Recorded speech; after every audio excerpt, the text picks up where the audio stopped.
Hello children, today we are going to discuss types of chemical reactions. First is in types of chemical reaction. First reaction is combination reaction. What is combination reaction, children? When a compound is formed from its elements or from simpler substances, the reaction is called combination reaction. Like simpler substances, A plus B forms compound AB.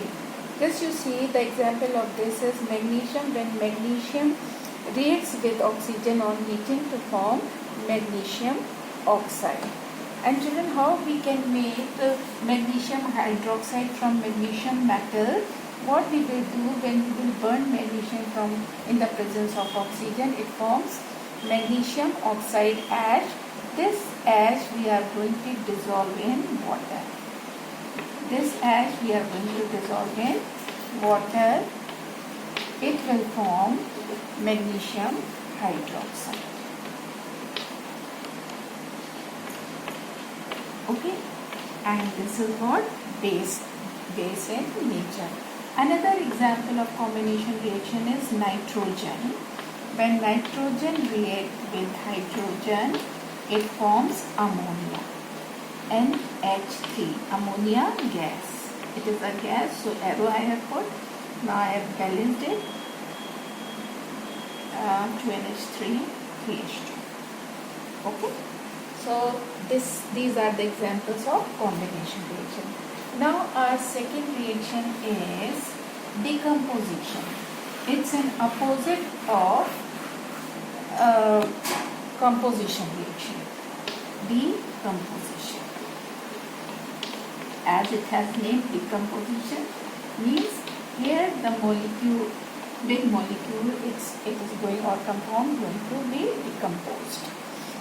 How? There are two ways. First by heating, or second by electrolysis we can break the molecule. So decomposition reaction is one in which a compound breaks up into two or more substances. Decomposition is normally caused by heating or passing electricity through it. Like AB is a compound, complex compound. When we heat it or pass electric current, it will break into A and B. Examples of this, when calcium hydroxide, CaOH whole twice, calcium hydroxide is heated, calcium oxide is formed, and children, calcium oxide and water is going to be formed. Water is in the steam form. Second, in copper carbonate, when we heat copper carbonate is heated, it decomposes into copper oxide and carbon dioxide gas is released. Okay. Now third, when we pass an electric current in water, hydrolysis we call it, when we pass electric current. Okay, then an electric current is passed through water in which a little sulfuric acid has been added so that this reaction can take place smoothly. Then the water decomposes to give hydrogen and oxygen gases. Okay. So this is what decomposition reaction. Our third reaction is single displacement reaction.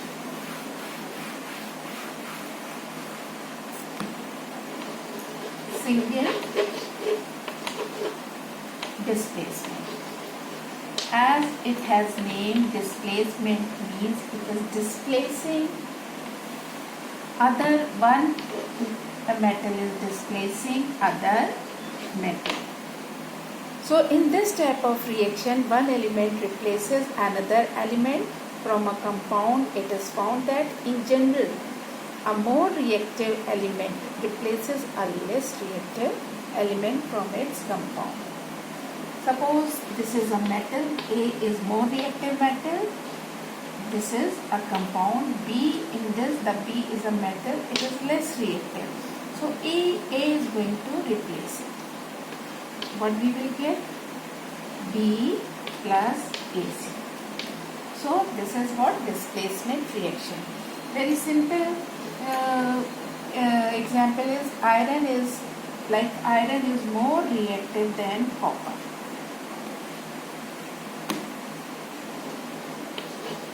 Iron, when we are going to react, drop iron fillets or iron nails in copper sulfate solution, what will happen? Iron is going to replace copper, as iron is more reactive metal than copper. What will be formed? Iron sulfate and copper. Okay. Iron sulfate is formed, copper metal gets deposited on the iron. There are some other, one more example I am going to discuss, AgNO3, silver nitrate. When silver nitrate reacts with copper, okay, here copper is more reactive than silver. It will form copper nitrate and silver will be released. Okay, copper nitrate, this is 2. and 2. Okay, so this is what single displacement reaction. Now we are coming to the double displacement reaction.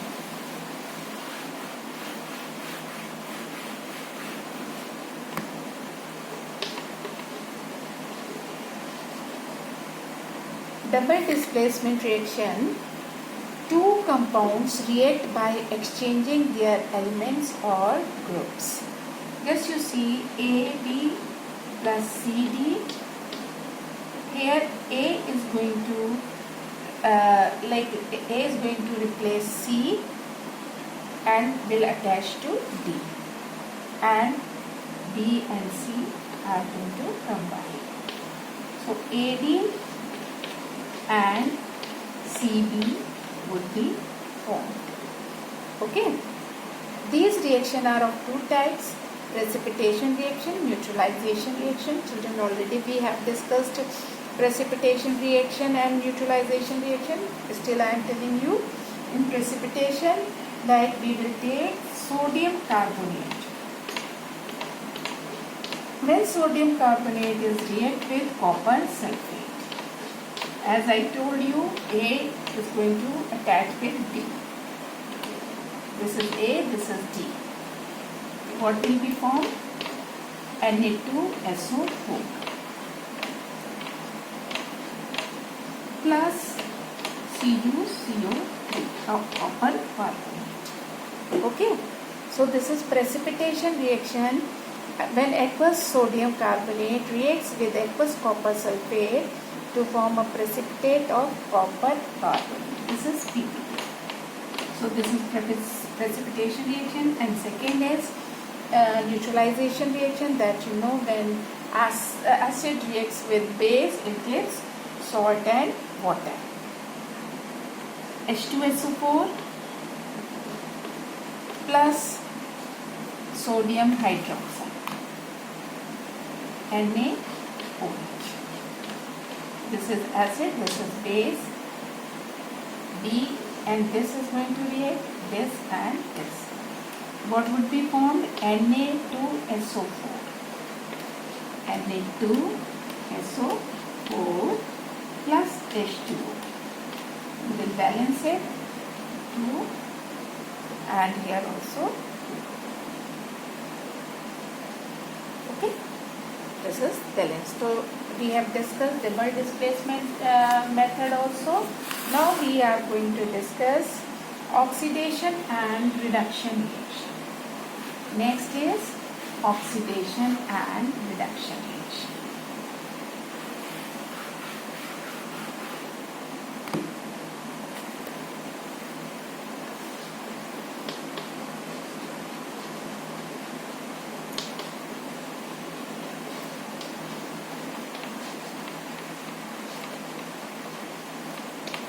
Oxidation and reduction reactions. Oxidation, what is oxidation? Oxidation is a chemical reaction that involves addition of oxygen or removal of hydrogen. Like in case of carbon plus oxygen, what is taking place? Addition of oxygen. Okay, so this is what? Oxidation reaction. And in second example, removal of hydrogen. So from this compound, the hydrogen is removed and it is forming sulfur plus hydrochloric acid. So this is what? Removal of hydrogen. So what is oxidation reaction? Oxidation is a chemical reaction that involves addition of oxygen and removal of hydrogen. So in this case, addition is taking place, and in this case, removal is taking place. Now, new thing we are going to discuss, what are in these two, what are oxidizing agents? Okay, which are bringing oxidation, that is called oxidizing agent. An oxidizing agent is one that oxidizes other substances by providing oxygen to them or by removing hydrogen from them. In the first reaction, okay, which one is adding oxygen? This oxygen is the oxidizing agent, as it supplies oxygen to the carbon. Okay.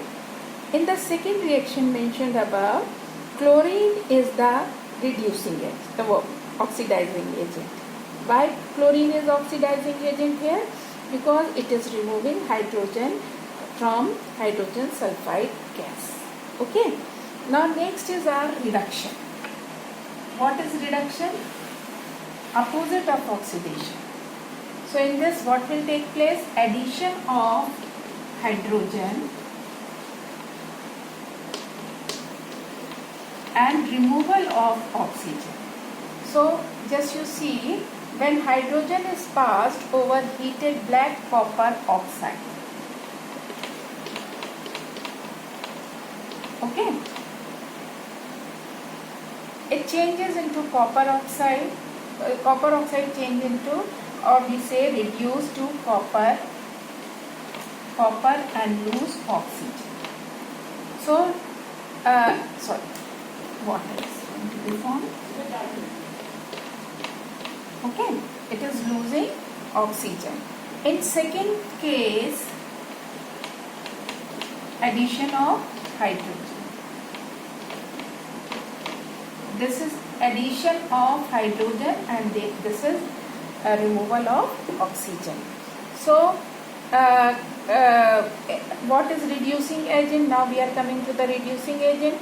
A reducing agent is one that can reduce other substance by removing oxygen from them or by supplying hydrogen to them. In the reaction between copper oxide and hydrogen, hydrogen is the reducing agent as it removes oxygen from copper oxide.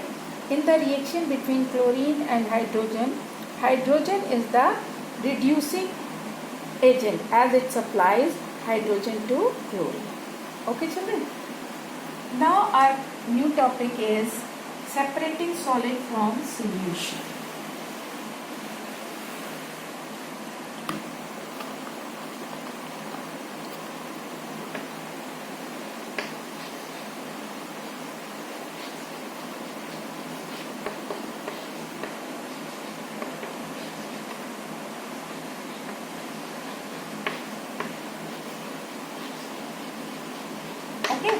There are two ways to separate solids from solution. First is evaporation and second is crystallization.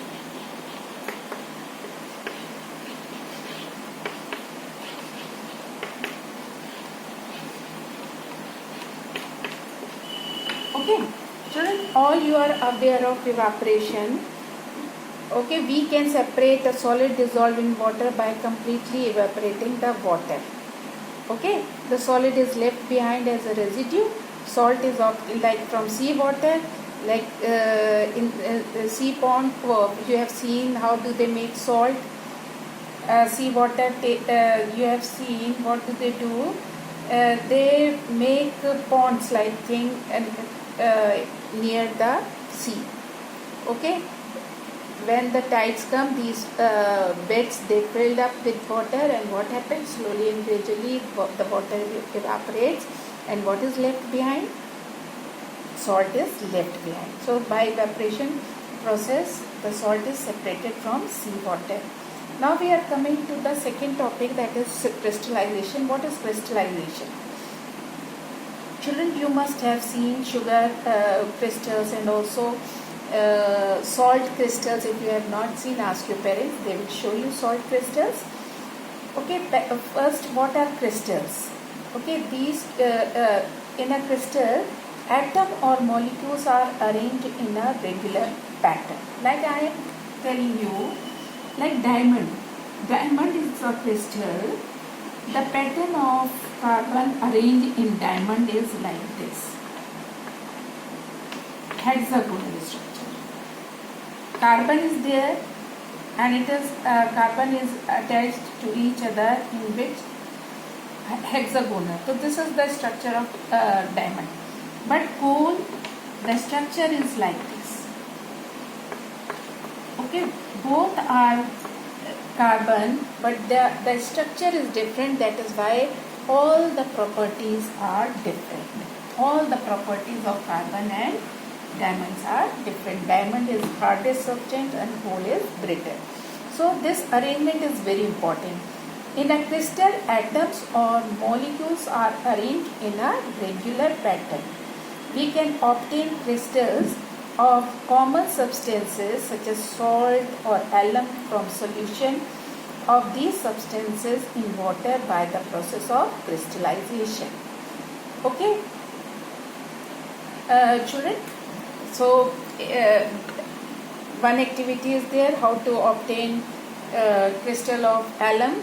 For this, what we can do, we need about 25 gram of alum. Okay, then what we do, heat some water in a beaker, remove the beaker from the fire. I am going to tell you this process here. We will heat some water and we will take that hot water in the beaker and we will dissolve that 25 gram of alum in this water. Okay, when it dissolves completely, we will add more. After some time, we will find we are not able to dissolve it anymore. Some crystals are left behind.